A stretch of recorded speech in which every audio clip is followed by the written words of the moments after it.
Hi, just saw a bald eagle fly over the backyard. That's a first. Knew they had been around here because we're, a couple blocks away from the Ramapo. But that's the first time I've seen the big birds flying low over the house. Hold on. We have someone who wants to join us. I started this video without telling her. Sorry. Would you like to come out? Okay. Come on.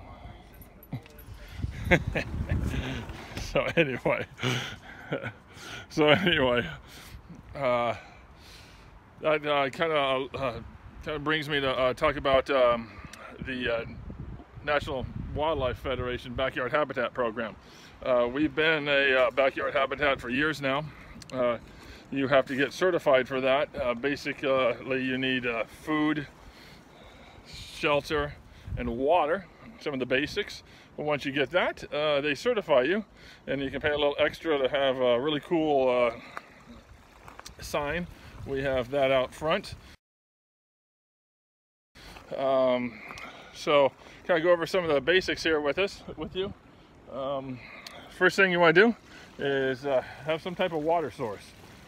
This used to be when we bought the house, this used to have a above ground pool. So we have added, the original pond is here, and we added a seat up here to kind of filter the water. And this, of course, as you saw in a previous video, this is Jersey's personal pond for cooling off after a walk.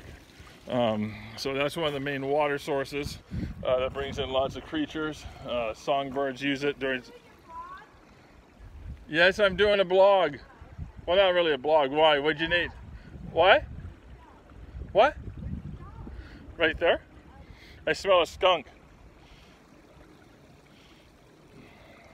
Sorry for that interruption, folks.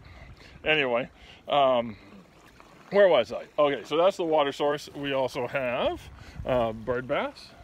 We have some smaller ponds, as you know, down there and on the other side. Water sources are important. We get, like I said, songbirds come through. We have raccoons and water snakes and turtles and all kinds of creatures just kind of show up.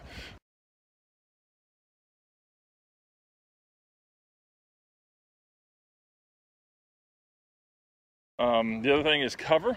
The backyard is basically a woodland garden. You can see the large oak trees. We have maples, sassafras, all kinds of different types of trees, black birches, probably about 5 or 6 different trees. We have eastern white pines, Doug firs, a couple of eastern junipers. Then underneath that, we've planted a lot of spice bushes. Those provide cover underneath, kind of a second story underneath the tall trees. The spice bush is also a food source for the spice bush swallowtail. We get a lot of those. Hold on. Do not go in the pond. It's too cold. Searching to go in the pond. Just dying to go in the water. Anyway. Where was I? Rhododendrons, native azaleas. They all are kind of underneath the bushes and everything. Have the ground cover. You gotta have some ground cover. As before, this is all the leaf litter, but this is actually all covered. This is all we have a neighbor who is back behind us, who such a tough puppy. You know, they can be in their own yard, you know. Okay, so anyway, where was I? The ground cover is covered with ferns and wild gingers and bleeding hearts. That gives cover to eastern box turtles, eastern newts, a lot of salamanders come into the pond, wood frogs, American toads, such as that. Also, lots of insects for the songbirds that like towies and flickers that like to eat insects from the ground.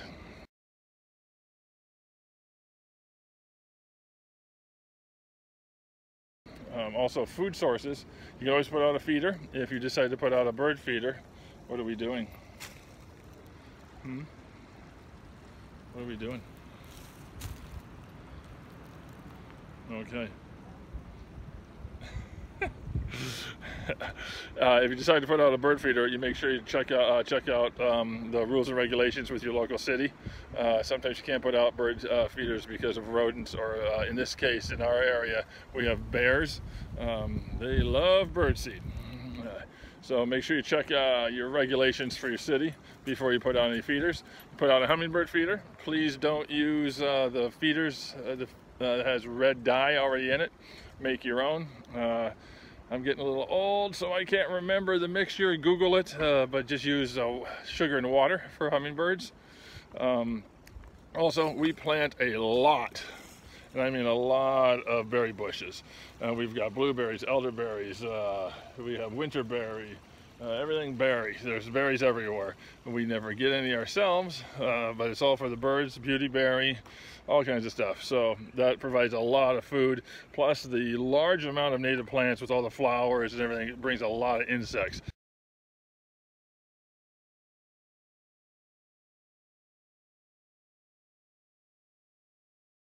It's amazing how many insects you get, and the good kinds.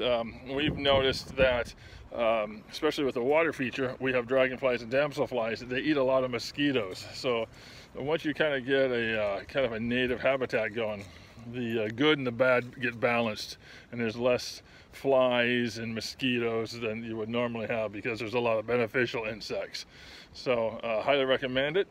If it's something you're looking to do, just getting ready because it's late spring and you want to do something in the garden, highly recommend certifying your garden and adding anything to it that will allow you to certify it. Butterfly garden is a great thing to do. We're also a member of the North American Butterfly Association garden. They have a very similar thing where you have to be certified. Both are great programs. So is Audubon. Check with your Audubon chapter. And that's about it. We'll hopefully, I have to follow the dog down here because she's on the trail of something. Like I said, we smelled skunk here a minute ago, so let's make sure we don't have a nightmare at the end of the day, because I don't have any tomato soup or lemon juice.